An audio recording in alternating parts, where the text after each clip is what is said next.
আসসালামু আলাইকুম। আজকে আমরা HTML এর 4টি ট্যাগ নিয়ে আলোচনা করব। ট্যাগগুলোর নাম হলো টাইটেল ট্যাগ, এই tag, image tag, button tag. প্রথমে আসি HTML টাইটেল ট্যাগে। HTML এর টাইটেল ট্যাগটি একটি গুরুত্বপূর্ণ ট্যাগ যা ওয়েব পেজের শিরোনাম নির্ধারণ করে। এটি সাধারণত হেড ট্যাগের মধ্যে ব্যবহৃত হয়, ঠিক স্ক্রিনে দেখানো অংশটির মতো, এবং এর আউটপুটটি হচ্ছে এই রকম।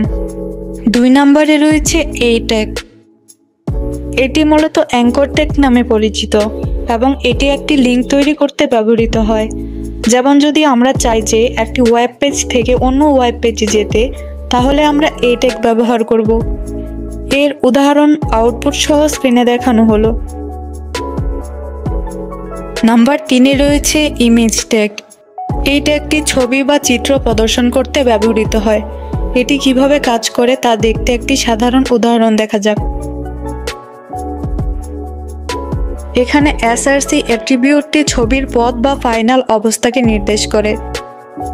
alt অ্যাট্রিবিউটটি ছবির বিকল্প টেক্সট হিসেবে কাজ করে, যা ছবি না দেখালে প্রদর্শিত হয়, এবং এটি SEO বা সার্চ ইঞ্জিন অপটিমাইজেশনের জন্য গুরুত্বপূর্ণ।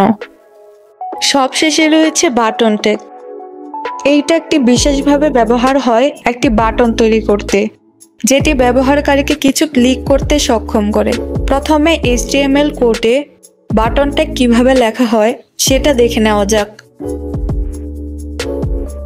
এখানে বাটন ট্যাগের মধ্যে থাকা টেক্সট ক্লিক মি হলো বাটনের লেবেল।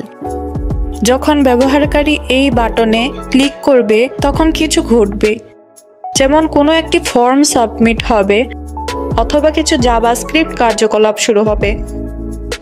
তো আপনাদের আজকের প্রশ্ন হচ্ছে, ইমেজ ট্যাগে alt কেন ব্যবহার করা হয়? সঠিক উত্তরটি কমেন্ট বক্সে লিখে যাবেন এবং পরবর্তী ভিডিওর জন্য আমাদের চ্যানেলটি লাইক এবং সাবস্ক্রাইব করে রাখবেন।